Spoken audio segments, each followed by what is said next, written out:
Hello guys, welcome to the maths. Chapter है हमारा pair of linear equation in two variable class 10th NCERT.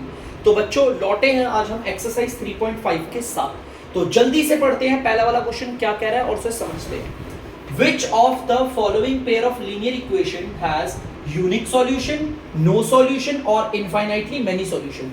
हमें ना हमारे हर पार्ट में पेयर ऑफ इक्वेशंस दे रखी है। देखो पेयर का मतलब जोड़ा होता है। देखो पहली इक्वेशन, दूसरी इक्वेशन। हमें इन दोनों इक्वेशंस में चेक करना है इसका सॉल्यूशन यूनिक है, माने एक सॉल्यूशन है, नो सॉल्यूशन का मतलब एक भी सॉल्यूशन नहीं है, और इनफाइनाइटली मेनी सॉल्यूशन का मतलब बहुत सारे सॉल्यूशन है। हमें चेक करना है इसके कितने सॉल्यूशन है। एक सॉल्यूशन है तो यूनिक, एक भी सॉल्यूशन नहीं है तो नो सॉल्यूशन, और बहुत सारे सॉल्यूशन है तो इनफाइनाइटली मेनी सॉल्यूशन। अब दिक्कत है हम कैसे पता करें इसके सॉल्यूशन कितने। अगर मुझे ये पता चल जाए ये ग्राफ में इंटरसेक्ट कर रहे हैं पैरेलल। देखो ये हमारी दो इक्वेशंस है ना, हम इन दोनों को ग्राफ में दिखाएंगे। अगर मैं आपसे बोलता हूँ लेट सपोज ये मेरा ग्राफ है, ठीक है बच्चों। अगर मैं आपसे बोलूं मुझे पता चल जाता है कि हमारी पहली वाली इक्वेशन और दूसरी वाली इक्वेशन को ग्राफ पे अगर मैं शो करूं तो वो ऐसे पैरेलल जा रहे हैं, पैरेलल। तो पैरेलल देख के साफ आपको बेसिक से पता चल गया होगा। अगर दोनों इक्वेशंस पैरेलल है तो इसका मतलब इसका कोई भी सॉल्यूशन नहीं है, ठीक है। तो मुझे बस ये पता करना है कि अगर मैं इन दोनों इक्वेशंस को ग्राफ पे रिप्रेजेंट करूं तो वो इंटरसेक्ट करती है, पैरेलल होती है, कोइंसाइड करती है। इन तीनों से मुझे ये पता चल जाएगा आराम से, ठीक है। चलिए और दूसरा देखते हैं हमें और क्या बताना है। वो कह रहा है देखो क्या, in case there is a unique solution. वो कह रहा है अगर इन दोनों इक्वेशन का सॉल्यूशन यूनिक हुआ तो आप उसे सॉल्व करोगे क्रॉस मल्टीप्लिकेशन मेथड से। बेटा ये एक और हमारा तरीका है। मैंने अभी आपको सब्स्टिट्यूशन मेथड पढ़ाया है और एलिमिनेशन पढ़ाया है। अब आपको मैं पढ़ाऊंगा क्रॉस मल्टीप्लिकेशन मेथड, वो भी तब जब हमारी दोनों इक्वेशन का जो सॉल्यूशन होगा वो यूनिक होगा। तो चलिए बच्चे करते हैं। देखो कैसे पता करते हैं, हमें जानना है। तो सबसे पहले देखो क्या करेंगे, A1 A2 B1 B2 C1 और C2। ये जो रेशियोज है ना वो मुझे बताएगी कि मेरी ये इक्वेशन ग्राफ में इंटरसेक्ट करती है, पैरेलल करती है या कोइंसाइड करेगी, ठीक है। चलो देखते हैं, वैल्यूज को बिठाते हैं। A1 आपको पता है 1 का मतलब क्या है, वो पहली इक्वेशन से लिए जाएंगे, और ये 2 का मतलब क्या है, वो दूसरी इक्वेशन से ले आएंगे। A1 आपका x के साथ कुछ भी नहीं है तो 1 आ जाएगा। A2 आपका ये 3 आएगा। B1 आपका माइनस का 3 है बच्चों देख लो, और B2 है आपका माइनस का 9। C1 आपका माइनस का 3 है और C2 आपका माइनस का 2 है। देखो माइनस से तो माइनस कट गया, ये वाले माइनस से भी माइनस कट गया। चलो देखते हैं आगे क्या होता है। देखो ध्यान से बच्चों ये कट रहा है, 3 1 जा 3 और 3 3 जा 9, और ये बिल्कुल भी नहीं कट रहा। इनको देख के मुझे पता चला ये भी 1/3 है, ये भी 1/3 है, मतलब ये दोनों तो बराबर है और ये नॉट इक्वल, मतलब ये बराबर है और ये है आपका नॉट इक्वल। तो बच्चों ये वाली रेशियोज को देखकर हमें यहाँ पर कुछ चीजें पता चलती है। जल्दी से देखो इसे। तो बच्चों आपको पता है, इसको देखकर आपको साफ पता चलेगा हमारी इक्वेशंस होगी parallel. Equation will be parallel on graph, will be parallel on graph. माने कि अगर मैं अपनी इस वाली इक्वेशन और इस वाली इक्वेशन, दोनों इक्वेशंस को एक ही ग्राफ पे शो करूंगा, वो दोनों पैरेलल हो जाएंगे। और पैरेलल का मतलब क्या होता है, नो सॉल्यूशन। माने कि हमारा नो सॉल्यूशन। और जब कोई सॉल्यूशन ही नहीं है तो क्रॉस मल्टीप्लिकेशन से क्या सॉल्व करूं। हमें तभी क्रॉस मल्टीप्लिकेशन सॉल्व करना है अगर हमारा सॉल्यूशन यूनिक होगा तो, ठीक है। तो जल्दी से उतार दीजिए। तो बच्चों ये दूसरे पार्ट में हमारे पास दोनों इक्वेशंस हैं। पहले तो हम पता करते हैं इसका सॉल्यूशन यूनिक है या फिर कोई सॉल्यूशन नहीं है या फिर बहुत सारे सॉल्यूशन है, ठीक है। चलिए देखते हैं, रेशियोज के जरिए पता करेंगे। A1 आपका 2 है और A2 आपका 3 है। B1 आपका 1 है, देखो यहाँ कुछ भी नहीं है तो 1 मानते हैं, और B2 आपका 2 है, और आपको C1 आपका 5 है और C2 आपका 8 है, ठीक है। अब आप देख सकते हो ध्यान से, मुझे तो ये दो ही नॉट इक्वल लग रहे हैं, और अगर ये दो नॉट इक्वल है तो इसे मत देखो यार। A1 अपॉन में A2 और B1 अपॉन में B2 नॉट इक्वल है, इसका मतलब ये दोनों की दोनों इक्वेशंस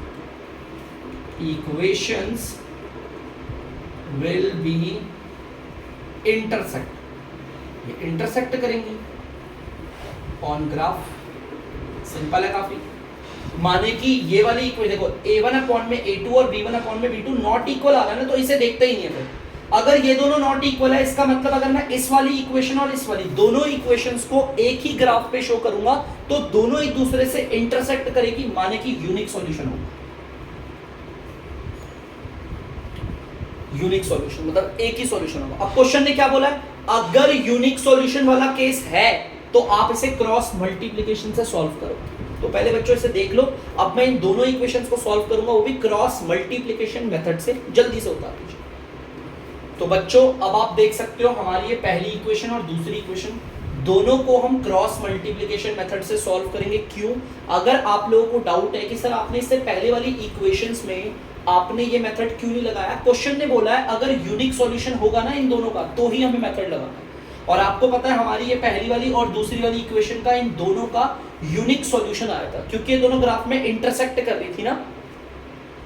क्रॉस मल्टीप्लिकेशन मेथड के लिए हमें ये फॉर्मूले का इस्तेमाल करना है, काफी सिंपल है, आप इसे याद भी कर सकते हो अपनी ट्रिक से।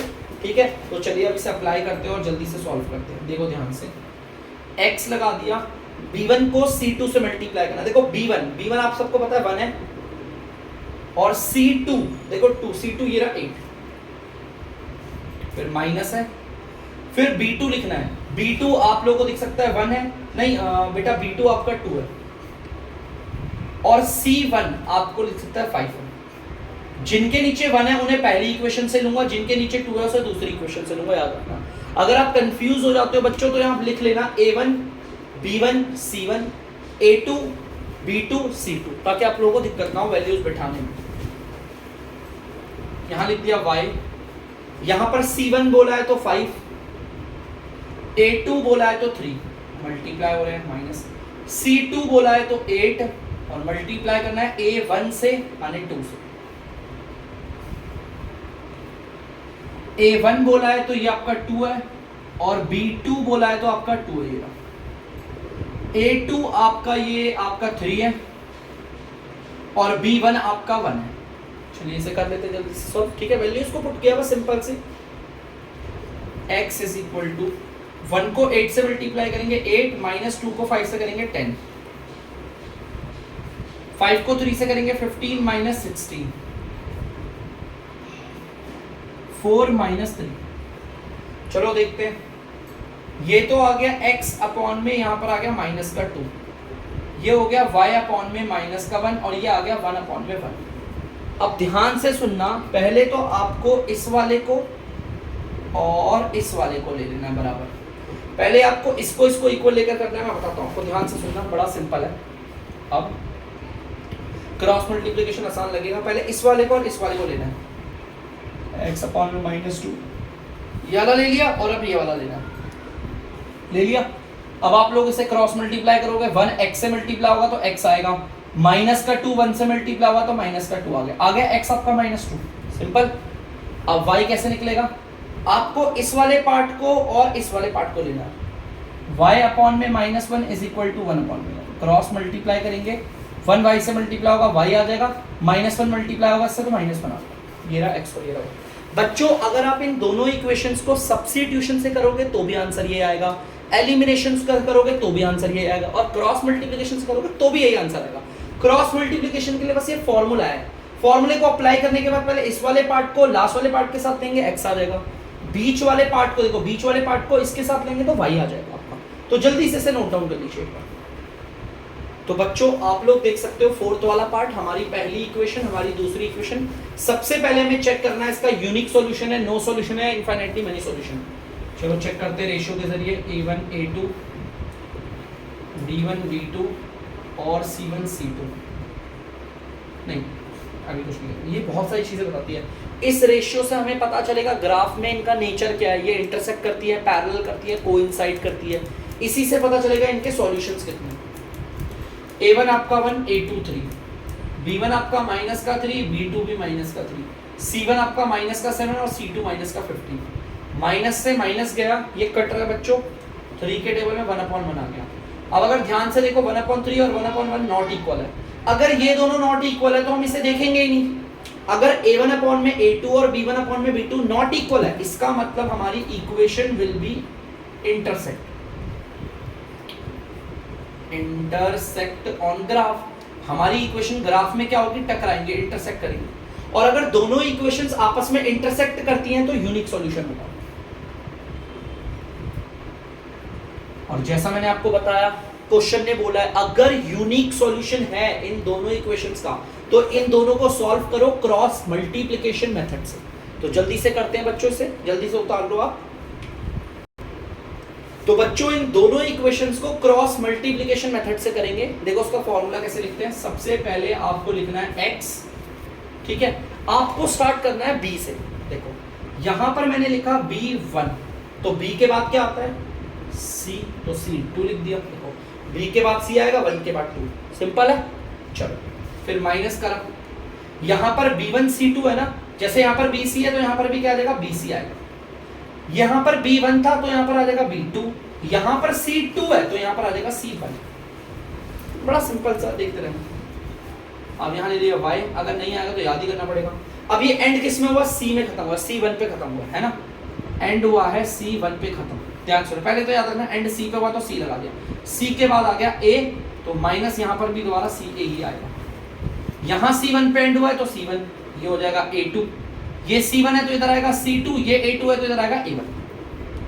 थोड़ा सा कंफ्यूजन लगेगा लेकिन बाद बाद में आदत हो जाएगी आप लोग, ठीक है।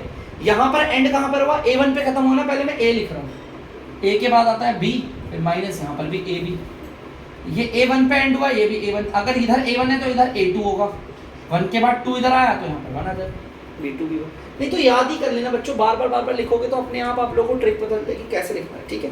तो बस ये चीज आप लोगों को ध्यान रखनी है। चलिए वैल्यूज बिठाते हैं। x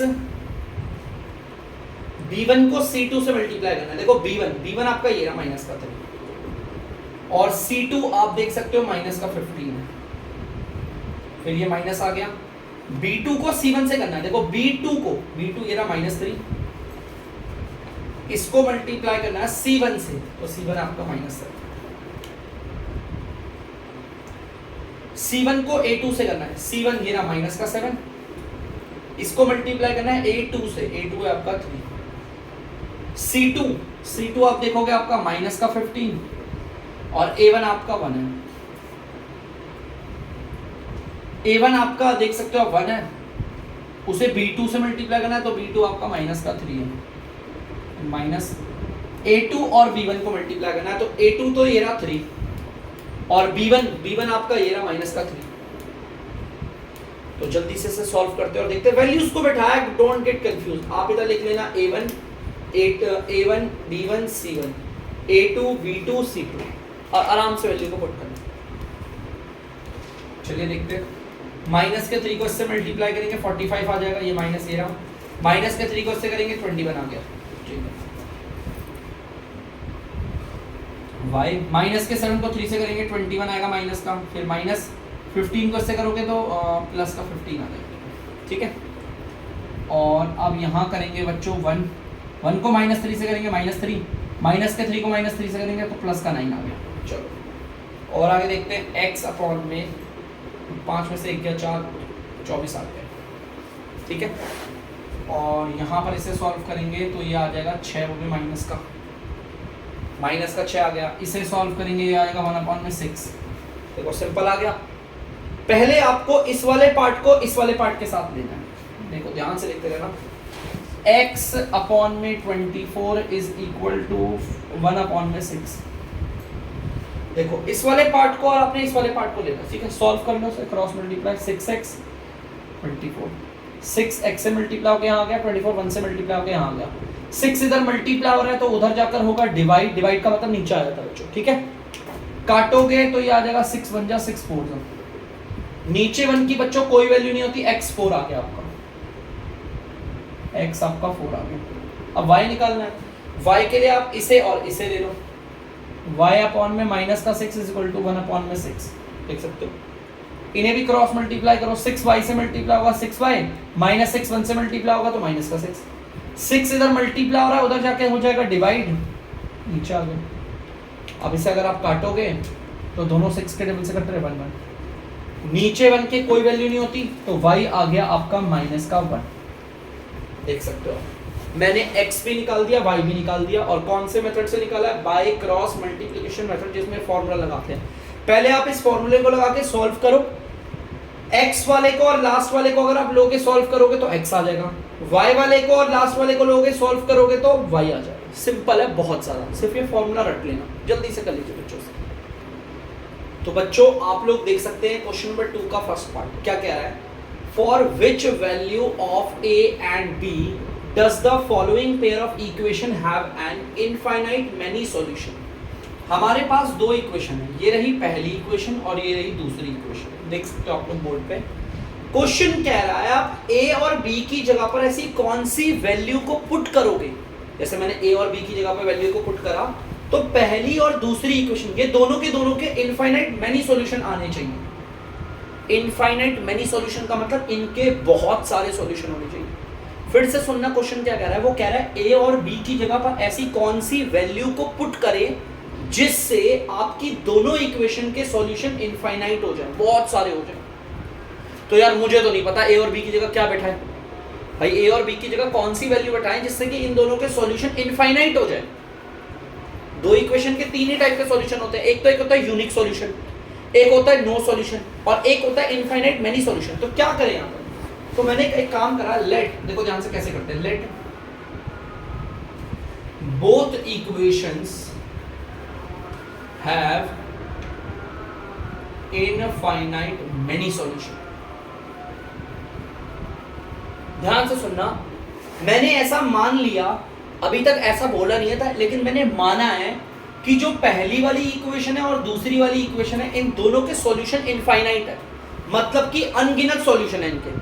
अगर इनके अनगिनत सॉल्यूशन है तो आप सबको पता है a1 अपॉन में a2, b1 अपॉन में b2 और C1 अपॉन में C2 बराबर होता है। ये केस आप सब लोगों बेसिक्स में पढ़ा होगा। मैंने देखो क्या करा, सिंपल समझना, मुझे यहाँ पर दो इक्वेशंस दे रखी थी ना, मुझे बोला था इस A और B में अपनी तरफ से कोई वैल्यू बैठाओ जिससे इन दोनों के सॉल्यूशन इनफाइनाइट हो जाए, अनगिनत हो जाए। तो मैंने ऐसा मान लिया इन दोनों के सॉल्यूशन अनगिनत हैं। अगर इस पहली वाली इक्वेशन और दूसरी वाली इक्वेशन इन दोनों के सॉल्यूशन अनगिनत है, इनफाइनाइट है, तो रेशियोस तो यही होगी। बेसिक्स में हमने पढ़ा भाई रेशियोस यही होंगी। a1 की जगह पर क्या बैठाऊंगा 2 और a2 देखो ये x के साथ पूरा का पूरा a माइनस b। देखो ध्यान से, b1 की जगह पर बैठ क्या बैठाऊंगा, देखो b1 की जगह पर बैठाऊंगा 3 और b2 की जगह पर क्या बैठाऊंगा a प्लस b। c1 की जगह पर बैठाऊंगा 7 और यहां पर C2 की जगह पर ये बैठा दूंगा 3a प्लस b माइनस 2। अब बच्चों a और b निकालना है आप लोगों को। सिंपल सा आप एक काम करो, देखो यहाँ पर तीनों इक्वल है, मैंने आपको बताया था कैसे करना। एक बार इसको इसके बराबर मान लो, एक बार इसको इसके बराबर मान के कर लो, सिंपल जैसे क्रॉस मल्टीप्लिकेशन में करा था ना। पहले आप इस वाले को इसके बराबर लेकर चलो, देखो करते हैं 2a माइनस b को 7 3a प्लस b माइनस 2 के बराबर, इस वाले और इस वाले को बराबर लेते हैं। देखो करते हैं सॉल्व जरा, इन्हें क्रॉस मल्टीप्लाई करते हैं। देखो 2 जो है सबसे मल्टीप्लाई होगा एक एक करके। 2 अगर 3a से मल्टीप्लाई होगा तो आएगा 6a प्लस 2 अगर b से मल्टीप्लाई होगा तो आएगा 2b माइनस 2 अगर 2 से मल्टीप्लाई होगा तो आएगा 7। देखो कर दिया मल्टीप्लाई करके। 7 जो है वो इससे मल्टीप्लाई होगा, यहाँ पर लिखेंगे 7 को a से करोगे तो आएगा 7a माइनस 7 को b से करोगे तो आएगा 7b। वेरिएबल वालों को एक तरफ कर लो, बिना वेरिएबल वालों को दूसरी तरफ। 6a plus 2b minus 4, minus का 4 है इसे उधर जाके करो प्लस का 4। 7a प्लस का इधर आके माइनस का, ये माइनस का 7b है इधर आके प्लस का 5b, 7b हो गया। सॉरी देखो ये वाला पार्ट और ये वाला पार्ट सेम है, इन्हें अगर सॉल्व करोगे तो आंसर आएगा माइनस का a, ठीक है। और अगर आप ध्यान से देखोगे बच्चों तो ये वाला पार्ट और ये वाला पार्ट सेम है, इन्हें अगर सॉल्व करोगे तो आएगा प्लस का 9b और ये आ गया 4। देखो बन गई पहली इक्वेशन। एक और बन गई पहली इक्वेशन, यहाँ पर पहली दूसरी है लेकिन ये दूसरी वाली, ये इसको एक काम करो, बोलो तीसरी इक्वेशन। सिंपल तीसरी इक्वेशन बोलते हैं, ठीक है। अब एक काम करते हैं, ध्यान से सुनना। अब मैं इस वाले को इस वाले के साथ दे रहा हूँ,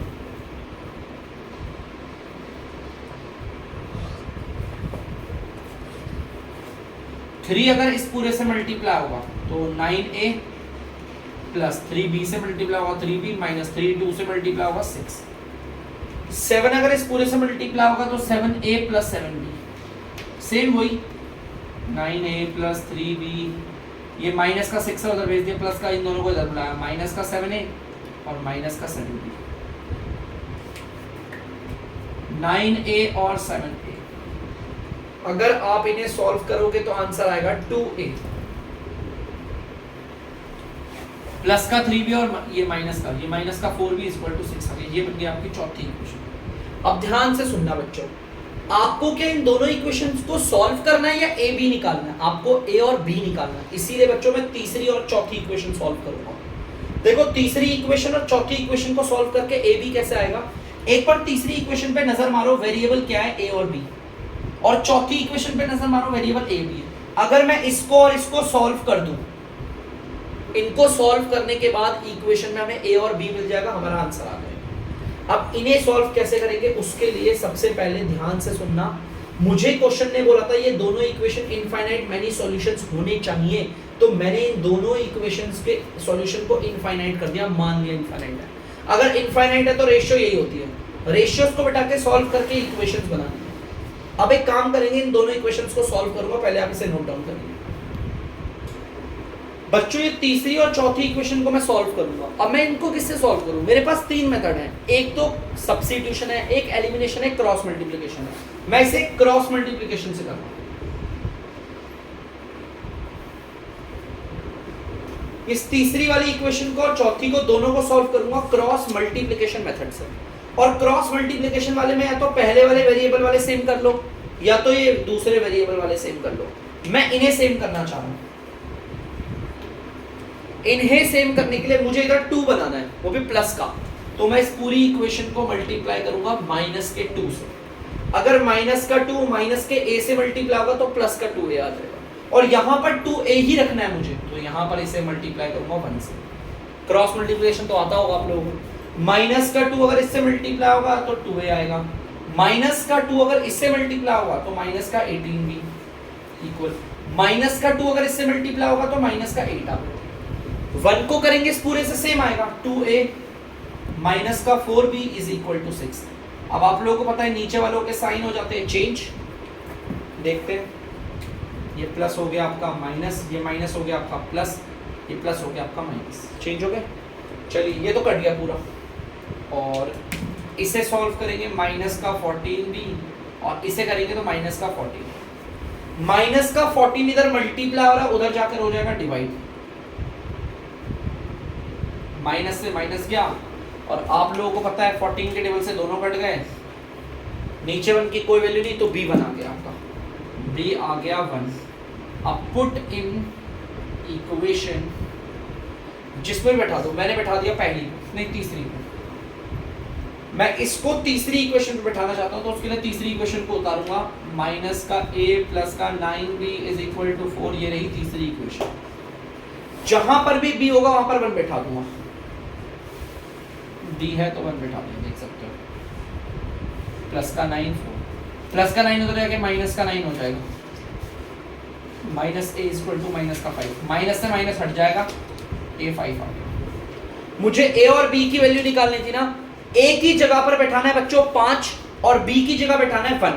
अगर इस वैल्यू को यहाँ पर बैठाऊंगा तो मेरी दोनों इक्वेशन के सॉल्यूशन इनफाइनाइट हो जाएंगे, ठीक है, इसीलिए मैंने इन्हें इनफाइनाइट मान के करा। पहले से जल्दी से उतार लीजिए बच्चों, आप लोग इसे मिटाकर एलिमिनेशन कर लेना। गलती से मैंने एलिमिनेशन लिख दिया, सॉरी गलती से मैंने क्रॉस लिख दिया, एलिमिनेशन मेथड है, कर लीजिए।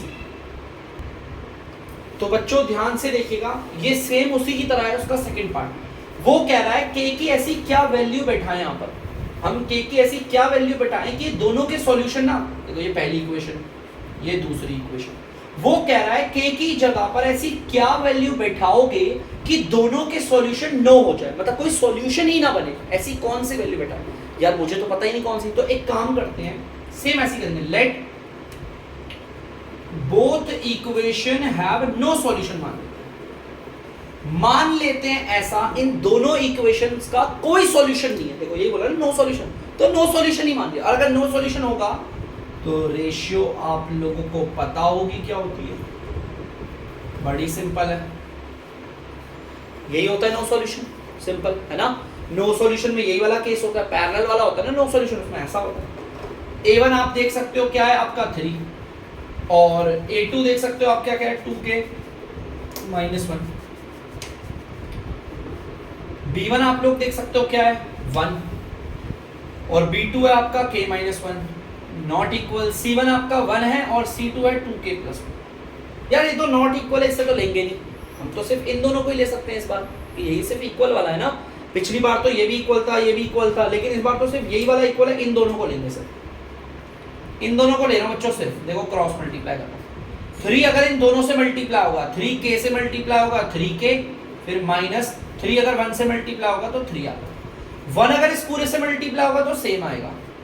वेरिएबल वालों को एक तरफ और बिना वेरिएबल वालों को दूसरी तरफ, प्लस का 2k इधर आके माइनस का 2k, माइनस का 3 इधर आके प्लस का 3, ये तो आ गया k, मतलब k की जगह पर 2 रखना है। अगर मैं k की जगह पर 2 रखूंगा तो इन दोनों का सॉल्यूशन क्या आ जाएगा, नो सॉल्यूशन आ जाएगा, क्योंकि मैं नो सॉल्यूशन को लेके ही चला, तो जो k की वैल्यू आ गई वो नो सॉल्यूशन को ही लाएगी। ठीक है, ये बड़ा ही सिंपल क्वेश्चन है। ठीक है, तो जल्दी से बच्चों से उतार लीजिए। तो बच्चों अब आ गए हम सीधा क्वेश्चन नंबर 4 पे। तीसरा वाला क्वेश्चन जो है ना वो आप लोगों के लिए होमवर्क के लिए दे रखा है। आपको 2 इक्वेशंस दी है, तीसरे में और बोला है आप इन दोनों को सब्स्टिट्यूशन से भी सॉल्व करो और क्रॉस मल्टीप्लिकेशन से भी। आपको पता आंसर सेम आता है, वो आप करेंगे, नहीं हो पाएगा तो करवाऊंगा। अब मैं आया हूं आपको क्वेश्चन नंबर 4 पे लेकर। क्वेश्चन नंबर 4 क्या कह रहा है मैं आपको बताता हूं। वो कह रहा है क्वेश्चन नंबर 4 कि आप इस पूरी वर्ड प्रॉब्लम को पढ़ के 2 इक्वेशंस को बनाओ, फॉर्म करो, और फिर उसे कोई से भी मेथड से सॉल्व कर लो। सब्स्टिट्यूशन से भी कर सकते हो, एलिमिनेशन से भी कर सकते हो, और क्रॉस मल्टीप्लिकेशन से भी, जिससे मानो उससे करो। ठीक है, तो पहले तो हम इस पूरी वर्ड प्रॉब्लम को पढ़ के इक्वेशंस बनाते हैं। ठीक है, चलो देखते। A part of monthly hostel charges is fixed and the remaining depends on the number of days one has taken food in the mess. बेटा एक हॉस्टल है, हॉस्टल में ना बच्चे रहते हैं, पढ़ते हैं यहाँ पर। हॉस्टल में ना चार्ज बता रखा है, महीने का चार्ज बनता कैसे है पता है। वो कह रहा है जैसे हॉस्टल है, ये आपका हॉस्टल है। हॉस्टल में जो चार्ज बनता है ना महीने का, वो कैसे बनता है, 2 चीजों से। एक तो हॉस्टल का फिक्स्ड चार्ज है। फिक्स्ड चार्ज का मतलब तुम हॉस्टल में 2 दिन रहोगे तो भी तुम्हें चार्ज देना पड़ेगा, तुम हॉस्टल में पूरा महीना रहोगे तो भी तुम्हें चार्ज देना पड़ेगा, एकदम फिक्स चार्ज है। इसके साथ हमारा फूड का भी चार्ज लगेगा। मतलब जो हॉस्टल का बिल बनता है ना आपके महीने पे, आपके गेट पे खट खट खट, हाँ भाई तुम्हारा इतना बना है, तो महीने का पूरा हॉस्टल का किरबो जो चार्ज होता है वो बनता कैसे है। महीने का जो हॉस्टल का चार्ज होता है उसमें ये दोनों चीजें ऐड होती हैं। एक होता है फिक्स चार्ज जो हर बच्चे को देना, और एक होता है खाने का चार्ज, वो डिपेंड करता है उसने कितने दिनों तक खाना लिया है ना। तो ये चीज याद रखना, हॉस्टल का जो मंथली चार्ज है वो कैसे बनता है, इन दोनों चीजों को ऐड करके। ये है फिक्स चार्ज जो हर बच्चे को देना है, चाहे वो हॉस्टल में पूरा महीना रहे, चाहे 20 दिन रहे, चाहे 26 दिन रहे, चाहे 2 दिन रहे, चाहे 1 दिन रहे। और ये फूड चार्ज डिपेंड करता है आपका उस पे आपने जितने दिनों तक खाना लिया होगा मेस से। ठीक है, ये चीज याद रखना। ये तो सब पे अलग अलग, सबके लिए अलग अलग। किसी ने 2 दिन का खाना लिया तो 2 दिन का खाने का चार्ज लगेगा, किसी ने 4 दिन का खाना लिया तो 4 दिन के खाने का चार्ज, लेकिन फिक्स चार्ज तो फिक्स है। ठीक है, ऐसे बनता है, और इन दोनों को छोड़कर बन जाता है आपका हॉस्टल का चार्ज। चलिए ठीक है, आगे देखते हैं। एक स्टूडेंट है ए, ठीक है, एक स्टूडेंट है ए जो इस हॉस्टल में रहता था। वो 20 दिन तक उसने खाना लिया। देखो खाना कितने दिनों तक लिया, 20 दिनों तक, और उसको कितने रुपए देने पड़े, 1000 रुपए देने पड़े। उसने खाना लिया है 20 दिन, फूड फॉर 20 डेज। मतलब कि यहां पर बोला हुआ है जो इसका 1000 रुपए बना है ना बच्चों महीने का हॉस्टल चार्ज, इसके अंदर फिक्स चार्ज भी होगा, और ये जो 20 दिन तक खाना खा रहा है उसका चार्ज भी जुड़ा हुआ है। ठीक है, कोई दिक्कत तो नहीं। अब आते हैं स्टूडेंट बी पर। स्टूडेंट बी ने खाना लिया है 26 दिनों तक, और उसे कितने रुपए पे करने पड़े, 1180 रुपए। ये जो 1180 है ना बच्चों, इसके अंदर फिक्स चार्ज भी जुड़ा हुआ है, और इसके अंदर 26 दिनों के खाने का चार्ज भी जुड़ा हुआ है। चलो ठीक है, हमें निकालना क्या बेटा, जो चीज निकालनी होगी ना आपको, इनमें 2 चीज निकालनी होगी, एक को x मानेंगे, एक को y। Find the fixed charge. सबसे पहले फिक्स चार्ज निकालना है, तो इसी को x मान लेते हैं। लेट हमारा फिक्स जो चार्ज है ना, जो सबसे लिया जा रहा है, उसको मान लिया हमने x। और क्या निकालना है, cost of food per day. एक दिन के खाने की कीमत, cost of food per day बोल लो या अ डे बोल लो, और डे का मतलब ये होता है एक दिन खाने का चार्ज वाई होगा, ठीक है। यही दो चीजें निकालनी है, एक को एक्स एक को वाई मान लिया। चलो सबसे पहले इक्वेशन बनाते हैं ए को लेकर। ए ने स्टूडेंट ए ने 20 दिन तक खाना खाया और उसका चार्ज कितना बना है 1000 रुपए। 1000 रुपए इसका चार्ज बना कैसे होगा ए का? सबसे पहले तो इसने फिक्स चार्ज दिया होगा, भाई फिक्स चार्ज दिया होगा, प्लस इसने 20 दिनों तक खाना खाया है ना, तो 20 दिन का इसने फूड चार्ज भी दिया होगा। इन दोनों को जोड़कर फिक्स चार्ज और 20 दिनों के खाने का चार्ज दोनों को जोड़कर 1000 रुपए बना है ए का, स्टूडेंट ए का, ठीक है। फिक्स चार्ज आप लोगों को पता है आपने एक्स मान रखा है। अब 20 दिनों के खाने का चार्ज, अगर एक दिन के खाने का चार्ज y है तो 20 दिन के खाने का चार्ज होगा 20y। ये आ गया 1000 आपकी पहली इक्वेशन। सिंपल है काफी। अब आते हैं दूसरी इक्वेशन पे। दूसरी इक्वेशन में बोला हुआ है स्टूडेंट बी जो है वो 26 दिनों तक खाना खाता है और उसे 1180 रुपए देने पड़ रहे हैं। ये कैसे बना चार्ज? इसने भी फिक्स चार्ज दिया होगा, भाई फिक्स चार्ज तो फिक्स है, सब देंगे। और कितने दिन तक खाना खा रहा है 26 दिन, तो 26 दिन के खाने का चार्ज भी देगा, 26 डेज फूड चार्ज भी देगा, है ना। फिक्स चार्ज भी देगा और 26 दिनों तक जो खाना खाया उसका चार्ज भी देगा, और इन दोनों को जोड़कर बना 1180 रुपए। क्योंकि हमें साफ बताया गया है कि हॉस्टल का जो भी चार्ज होता है वो इन दोनों को जोड़कर बनता है। एक होता है आपका फिक्स चार्ज और दूसरा होता है जितने दिनों तक आपने खाना खाया है उसका चार्ज, ठीक है भाई। फिक्स चार्ज ये भी कितना देगा, एक्स ही देगा। एक दिन के खाने का चार्ज अगर y है तो 26 दिन के खाने का चार्ज होगा 26y, ठीक है, इज इक्वल टू 1 ये बन गई दूसरी इक्वेशन। तो आप देख सकते हो बच्चों, पूरी वर्ड प्रॉब्लम को पढ़ के हमने दोनों इक्वेशंस को फॉर्म कर लिया है। अब अगला स्टेप क्या है, इन दोनों को सॉल्व करो और कोई सा भी मेथड इस्तेमाल कर सकते हो। आपका मन है एलिमिनेशन तो एलिमिनेशन लगाओ, क्रॉस मल्टीप्लिकेशन तो क्रॉस मल्टीप्लिकेशन लगाओ, सब्स्टिट्यूशन करना है तो वो लगा लो, कोई सा भी। चलिए हम इसे सॉल्व करते हैं, मैं इसे एलिमिनेशन से करता हूं। तो बच्चों आप देख सकते हो मैंने पहली और दूसरी इक्वेशन दोनों उतार दिया। इन दोनों में एलिमिनेशन मेथड से सॉल्व करूंगा, और एलिमिनेशन में या तो x वालों को सेम करते हैं तो y वालों को। ध्यान से देखो यहाँ पर x वाले सेम पहले से ही हैं, और मैंने आपको बताया था अगर x वाले या फिर y वाले पहले से ही सेम हो तो दोनों को 1 से मल्टीप्लाई करना। देखो ध्यान से, x वाले दोनों पहले से ही सेम है तो इन दोनों इक्वेशंस को 1 से करो, ठीक है। या तो अगर x वाले सेम हो या तो फिर y वाले सेम हो, जब सेम सेम होते हैं ना तो हमेशा 1 से मल्टीप्लाई करते हैं। 1 से पूरी इक्वेशंस को करोगे तो सेम आएगा, x + 20y is equal to 1000।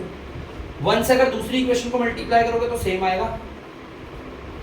नीचे वालों के साइन बच्चों हो जाते हैं चेंज, आप लोगों को पता होगा, ध्यान से देखना, ये प्लस है हो जाएगा माइनस, ये प्लस है हो जाएगा माइनस, ये प्लस है हो जाएगा माइनस, ये तो पूरा कैंसिल हो गया। एक x है प्लस का, एक x है माइनस का। इसे सॉल्व करोगे तो माइनस का 6y, और इसे सॉल्व करोगे तो माइनस का 180। माइनस का 6 इधर मल्टीप्लाई हो रहा है, उधर जाकर हो जाएगा डिवाइड।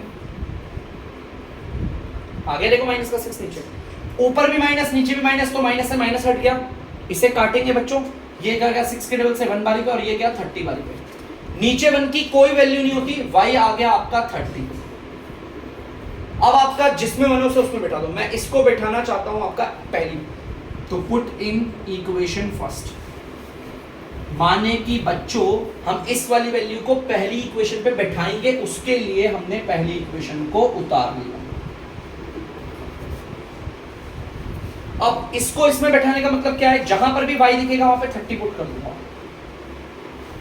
आप देख सकते हो जहां पर y था वहां पर 30 पुट कर दिया मैंने। ब्रैकेट के बाहर वाला अंदर वाले से मल्टीप्लाई होता है, ये प्लस का 600 है, उधर जाकर हो जाएगा माइनस का 600।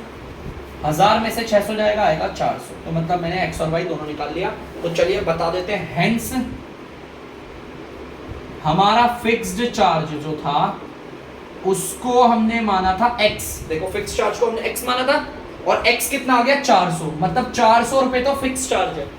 जो हॉस्टल में पूरा महीना रहेगा उसे भी 400 देने, और जो हॉस्टल में 2 दिन रहेगा उसे भी 400 देने।